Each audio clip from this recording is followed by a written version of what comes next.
5 ನಿಮಿಷದ ಮಾತು.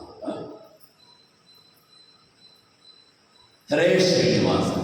ಇವತ್ತಿನ ಒಂದು ಸಬ್ಜೆಕ್ಟ್ ವಿಷಯ ಏನಪ್ಪ ಅಂತಂದರೆ, ನಾವು ಪ್ರತಿನಿತ್ಯ ಹಾಡನ್ನು ಹೇಳ್ಕೊಂಡು ಬರ್ತೀವಿ. ವಿಠಲರಾಯ ವಿಠಲರಾಯ, ದಕ್ಷಿಣ ಕಾನಡ ವಿಠಲರಾಯ. ಅದರಲ್ಲಿ ಕಡೆಯಲ್ಲಿ ವೈಷ್ಣವ ಪಂಥವ ಪಡೆದವರಿಗೆ ಅಭಿನವ ಪುರಂದರ ವಿಠಲನು ಸತತದಿ ಪಾಲಿತ ಹುಟ್ಟನು. ವಿಠಲರಾಯ ಅಂದರೆ ವೈಷ್ಣವ ಪಂಥವ ಪಡೆದವರಿಗೆ. ಅದು ಏನಾಯಿತು ಅಂದರೆ, ಎಷ್ಟೋ ಜನಕ್ಕೆ ವೈಷ್ಣವ ಪಂಥ ಅಂತಂದರೆ ಅದು ಒಂದು ಗುಂಪು, ಅದು ವೈಷ್ಣವರಿಗಾಗಿ ಮೀಸಲು. ನಾವೆಲ್ಲ ಶೈವರು, ವೀರಶೈವರು. ವೀರಶೈವರಿಗೆ ವೈಷ್ಣವರಾಗಕ್ಕೆ ಸಾಧ್ಯ ಅಲ್ವಾ? ವೀರಶೈವರನ್ನು ಗುಂಪಾದರೆ ವೀರಶೈವರಿಗೆ ಸೇರ್ಕೋಬೇಕು, ಶೈವ ಪಂಥದವರು ಶೈವದಲ್ಲೇ ಸೇರ್ಕೋಬೇಕು, ಹರಿಸರ್ವೋತ್ತಮ ಪಂಥದವರು ಹರಿಸರ್ವೋತ್ತಮ ಸೇರ್ಕೋಬೇಕು. ವೈಷ್ಣವ ಪಂಥ ಅಂತಂದರೆ ಏನು ಹಾಗಾದರೆ? ಅದಕ್ಕೆ ನಮ್ಮ ದಾಸರು ಹೇಳ್ಕೊಟ್ಟಿದ್ರು. ಇದಕ್ಕೆಲ್ಲ ನರಸಿಂಹ ಮೆಹ್ತಾ ಅಂಥೇಳಿ ಒಬ್ಬ ದೊಡ್ಡ ಗುಜರಾತಿನ ಸಂತ. ಅವನು ಒಂದು ಹಾಡನ್ನು ಬರೆದ, ಅವನ ಭಾಷೆ ಗುಜರಾತಿ ಸ್ಟೈಲಲ್ಲಿ. ಅದು ನೀವೆಲ್ಲ ಕೇಳಿದಿರ, ಗಾಂಧೀಜಿ ಫೋಟೋ ತೋರಿಸ್ತಾರೆ. ವೈಷ್ಣವ ಜನತೋ ತೇರೆ ಕೈಗೆ ಪೀಡ ಪರಾಯಿ ಆಯಿರೇ ಅಂತೇಳಿ ಲತಾ ಮಂಗೇಶ್ವರ ಹಾಡಿರ್ತಕ್ಕಂಥ ಹಾಡು. ಅದು ನಮ್ಮ ದೇವಸ್ಥಾನದಲ್ಲೂ ಹಾಕಿದ್ದೀವಿ, ದೊಡ್ಡ ಫ್ಲೆಕ್ಸ್ ಮಾಡಿ ಹಾಕಿದ್ದೀವಿ. ಎಷ್ಟು ಜನ ನೋಡಿದಿರೋ ಗೊತ್ತಿಲ್ಲ, ನಿಮ್ಮ ಕಣ್ಣೆದುರಿಗೆ ಕಾಣುತ್ತೆ, ಎದುರುಗಡೆ ಕಾಣ್ತಾ ಇದೆ ನೋಡ್ರಿ. ಅದು ವೈಷ್ಣವ ಜನರು ಅಂದರೆ ವೈಷ್ಣವರೆಂದರೆ ಯಾರು, ನಿಜವಾದ ವೈಷ್ಣವರಂದ್ರೆ ಯಾರು ಅನ್ನೋದ್ರ ಬಗ್ಗೆ ಅಂತ ಹಾಕೊಂಡು ಹೋಗಿದ್ವಿ. ಅದನ್ನು ನೀವು ಅಲ್ಲೇ ಕೂತ್ಕೊಂಡು ಅದನ್ನು ನೋಡಿರಿ. ಈ ವೈಷ್ಣವ ಜನತೋ ಅಂತಕ್ಕಂತಹ ಈ ಹಾಡಿನಲ್ಲಿ ಅರ್ಥವನ್ನು ನಮ್ಮ ನರಸಿಂಹ ಮೆಹ್ತಾರವರು ಗುಜರಾತಿನ ಸಂತರು, ಆ ಗುಜರಾತಿನ ಸಂತದವರು ಇದನ್ನು ಹಾಕಿಕೊಟ್ಟಿದ್ದಾರೆ. ಇದು ನಮ್ಮಲ್ಲಿ ಯಾವಾಗ ಈ ಬಿಲ್ಡಿಂಗ್ ಪ್ರತಿಷ್ಠಾಪನೆ ಆಯಿತೋ ಅವತ್ತಿಂದನೂ ಕೂಡ ಈ ಫ್ಲಕ್ಸನ್ನ ಹಾಕಿದ್ದೀವಿ. ಫ್ಲಕ್ಸನ್ನು ಯಾರು ಎಷ್ಟೋ ಜನ ನೋಡಿಲ್ಲ. ಸೊ ಅದರಿಂದ ಯಾಕೆ ಅಂತಂದರೆ ಪಾದವನ್ನು ಮುಟ್ಟಿರ್ತೀವಿ, ನಮ್ಮ ಭಜನೆ ಸ್ಟೈಲಲ್ಲಿ ಬೇಗ ಬೇಗ ಮುಗಿಸ್ಕೊಂಡ್ಬಿಡ್ತೀವಿ, ಆತ್ರಾತ್ರೋಸಿಯಿಂದ ಮನೆ ಹೊಡೋದು. ಆದರೆ ಇದನ್ನು ಗಮನಿಸೋಕ್ಕೋಸ್ಕರ ಅಂತಲೇ ಹಾಕಿದೆ. ವೈಷ್ಣವರೆಂದರೆ ಯಾರು ಅನ್ನೋದಕ್ಕೆ ಹೇಳ್ತಾ ಇದ್ದಾರೆ. ವೈಷ್ಣವನೆಂದು ಯಾರಿಗೆ ಹೇಳುತ್ತಾ ಇದ್ದಾರೆ? ಮತ್ತೊಬ್ಬರ ನೋವನ್ನು ಅರಿತ ಮನೆಗೆ. ಅವನ ನೋವು ಏನು ಅನ್ನೋದು ನಮ್ಗೆ ಅರ್ಥ ಆಗುತ್ತೆ, ಆ ಗುಣವನ್ನು ಬೆಳೆಸ್ಕೋಬೇಕು. ಹಾಗೆ ಎರಡನೇ ಹೇಳ್ತಾರೆ, ಸಂಕಟದಲ್ಲಿರುವವರಿಗೆ ಸಹಕರಿಸಿದರೆ ಅವನು ಅಹಂಕಾರವನ್ನು ಪಡಿಬೇಕು. ಅಂದರೆ ಅಹಂಕಾರವನ್ನು ಯಾರು ಪಡಿತಾರೋ ಅವರು ವೈಷ್ಣವರಾಗಲ್ಲ.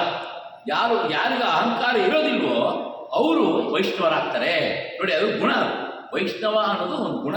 ಆ ಗುಣವನ್ನು ನಾವು ಜಗತ್ತಿನ ಎಲ್ಲರನ್ನೂ ಗೌರವಿಸಿ ವಂದಿಸುವ, ಯಾರನ್ನೂ ನಿಂದಿಸದಂಥವನು. ಯಾರನ್ನು ಕೂಡ ನಿಂದಿಸಬಾರ್ದು. ನೋಡಿ, ಎಷ್ಟೆಷ್ಟು ಗುಣಗಳಿದೆ ವೈಷ್ಣವ ಅಂತ.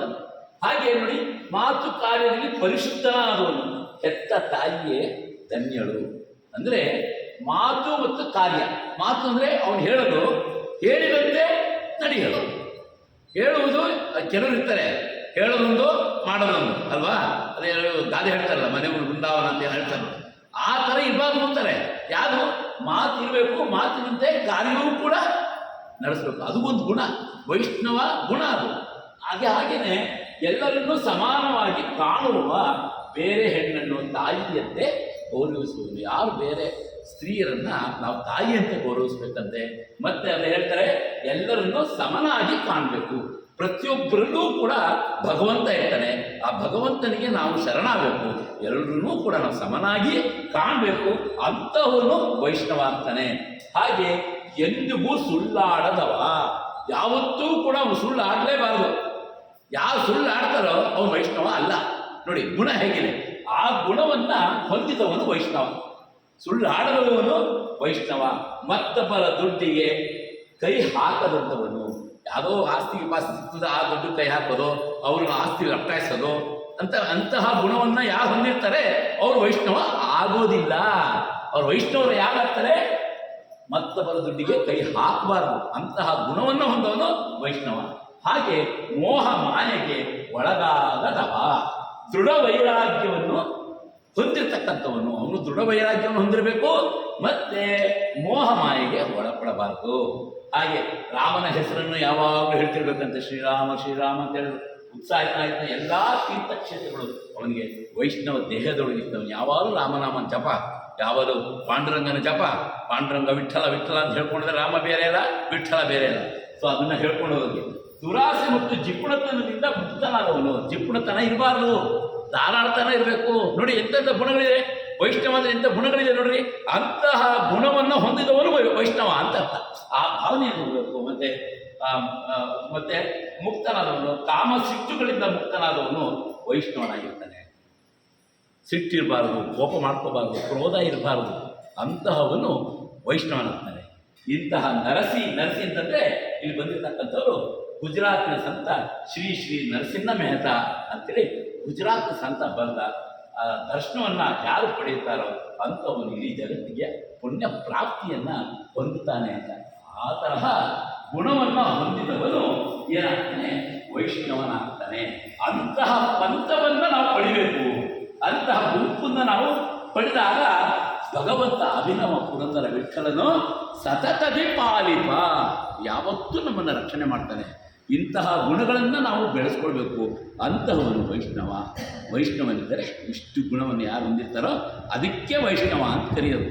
ಸುಮ್ಮನೆ ನಾಮ ತಿಲಕ ಎಲ್ಲ ಹಾಕ್ಕೊಂಡು ಅಲಂಕಾರಕ್ಕೆ ನೋಡೋಕ್ಕೆ ಭಾಳ ದೊಡ್ಡ ವ್ಯಕ್ತಿಯಪ್ಪ ಅಂತ ಅವನು ವೈಷ್ಣವ ಆಗಲ್ಲ.